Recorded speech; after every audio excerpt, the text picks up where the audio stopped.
From Bloomberg World Headquarters in New York, your link to the world of business, economics, finance, and investment. This is Bloomberg Surveillance. Okay, well, let's continue here on retail. It is the urge to merge. Retailers, they are mating. Men's Warehouse. And buy one, get six free. Joseph A. Bank. Uniqlo, did I say that right, Scarlett? Uniqlo desires J.Crew. Actually, fast retailing, its parent. Fast retailing, okay. Can combinations work in an industry where the value-added are well-dressed and they can walk out the door in a heartbeat? This is the world of Mortimer Morty Singer, president of Marvin Traub Associates, on the urge to merge. The talent just walks out the door, right? Sorry, say that again? The talent. Yes. Of any given retailer can walk out the door. They do, and in this industry, because you need a balance of left and right brain, it's quite hard to find the right executives for it. And I think in J.Crew, for example, they've got one of the brightest of the bunch. So hopefully they can keep him if something happens with the... There's no hopefully, they have to, right? They have to, yeah. Well, in terms of that fast retailing J.Crew tie-up that everyone's talking about, if they were to absorb J.Crew, it'd actually be part of the middle brand of fast retailing's empire. You've got Uniqlo, which is more on the lower end, and then you've got J-Brand and Helmut Lang at the very top. Other companies have tried this, The Gap, notably with Banana Republic, The Gap, and Old Navy. Is it a successful formula? I think it's a particularly successful formula for this this grouping of companies. In fact, it could be in some ways sort of retail nirvana, because ultimately Uniqlo, fast retailing's largest flagship brand, doesn't have much of a presence here. J.Crew has 450 stores here, but very little presence internationally.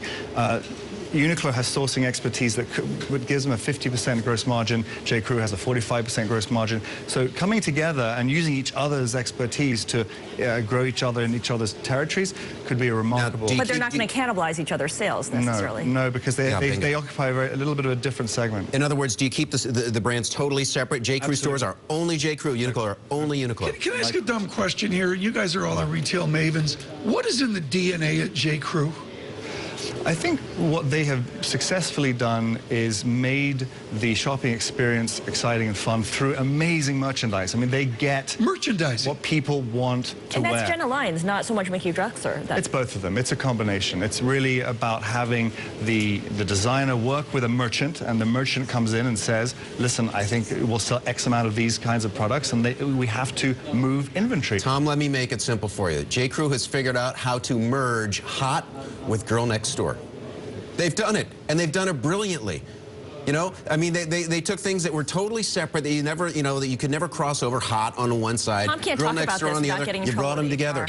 Can we talk about this on TV I don't and think radio? you should talk about this right now. I you know, Scarlett, save us here. It's true. I mean, it's got an edge, but it's a wholesome edge. I mean, how do they do that? How do you take that concept, Morty, and actually put it into practice? Because I think what they did is they took some of the elements of the brands like the Ralph Laurens of the world, and who created a lifestyle, and actually brought that lifestyle into their experience. So it's the merchandise first, and then having an exciting and sexy environment as well. At my house, the females migrate to the coffee table where there are what I call girl magazines.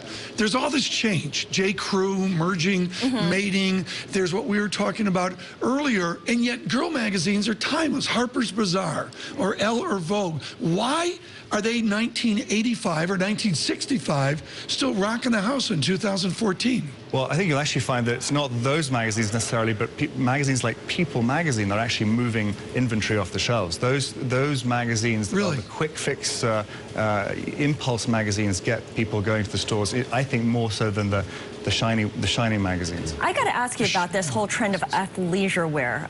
Everyone wearing track pants and workout clothes as normal clothing. Yeah, I do. But Juicy Couture.